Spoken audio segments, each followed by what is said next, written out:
I think you would be lying if you were a male and you said anything other than the cars was your favorite part of a James Bond movie. It really does tell the story of James Bond, and we couldn't bring anyone else in to discuss than Ciro and Gav. Guys, welcome to it.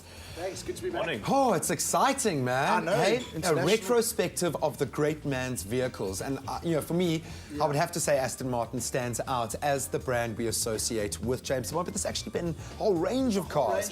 I mean, and rightfully so. I mean, everything is associated with Bond is very slick and suave, and incredible pieces of machinery, Astons, Beamers, a Lotus Esprit that went underwater, which we spoke about a few weeks back.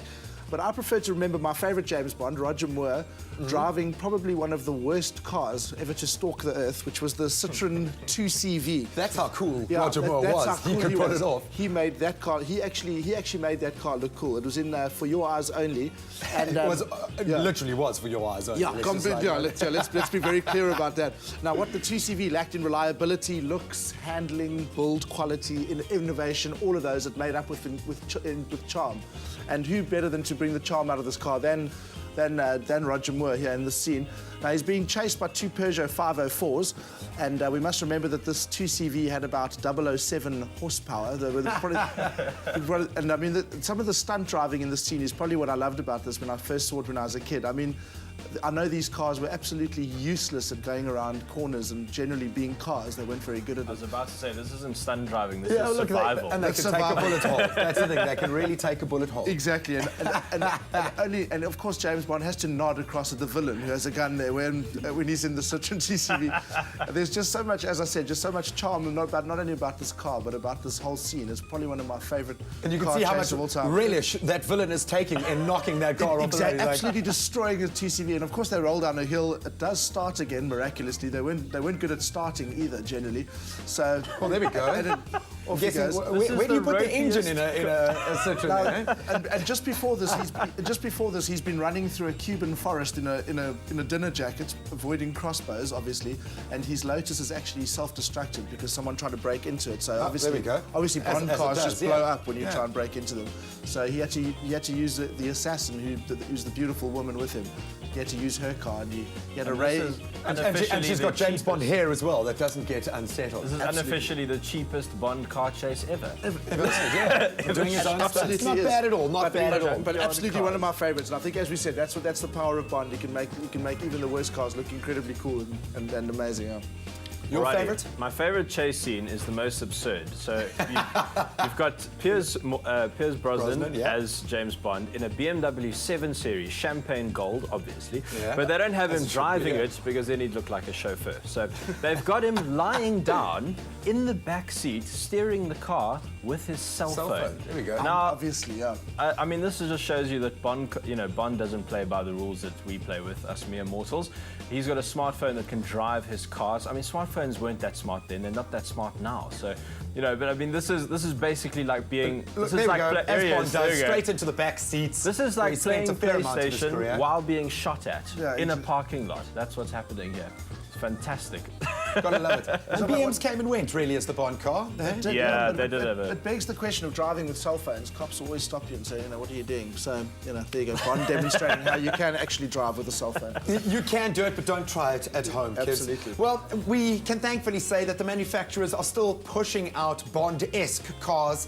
Jaguar have really had a resurgence of late. Absolutely. Let's get on to our feature for today. What have you got in store? Alrighty, so we took the Jag XF diesel out. Now, this is a car that's out to prove that you can be stylish and comfortable and still save a lot of money on fuel. So, I like this model when it came out, and now it's prettier and has better engines. So, not much not to like. Not at all. Let's let you judge for yourself. Let's take a look.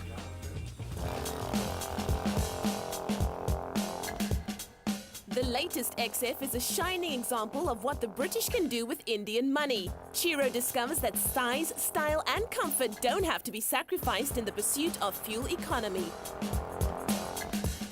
Good morning and welcome to the Jaguar XF 2.2 diesel. It's quite pretty, isn't it? Right, now starting a modern Jaguar is quite a special event, but I'm not sure if it's a good thing when the most exciting part about a car is turning it on. Ah, the sound of economy. Now these days, I think even if your hobbies include attending boat shows and bidding on rare art, fuel is really, really expensive. So Jaguar have come out with this 2.2-litre diesel version of their XF, and it is so economical. And to prove it, they haven't just printed some figures and said, there we go, that's what the engine can do. They took 2 of these cars, left the Union buildings in Pretoria, drove all the way to Durban and back on 1 tank of diesel, 1,265 kilometers. It's just incredible. So I think what Jaguar did is had a look at the competition, and there is some good competition. The BMW 5 Series, the Mercedes-Benz E-Class, the Audi A6, the Lexus GS, which we reviewed on Expresso a few weeks ago. And they tried to find their niche. I think they've done it. They've made a car which is really economical, not particularly fast, but so effortless to drive. I mean, driving this car is about as difficult as having a massage. So what does your 470,000 Rand get you? Well, it gets you a beautiful cabin, some really nice touches. There are some lights up here, but you don't even have to touch to turn on and off. Although, I don't know how good I feel about having a demonic cat staring at me all the time. I think what you get with the Jag is a beautiful car that not many other people have. And you also get to end every sentence with "in the Jag," such as, "Sure, I'll come get you from the airport in the Jag," or "Hey, let's go to the movies in the Jag." See, that movie is going to be amazing. In its first 4 years, the XF won more than 80 awards around the world for its performance and styling. And the 2012 model confirms there's nothing like a Jag.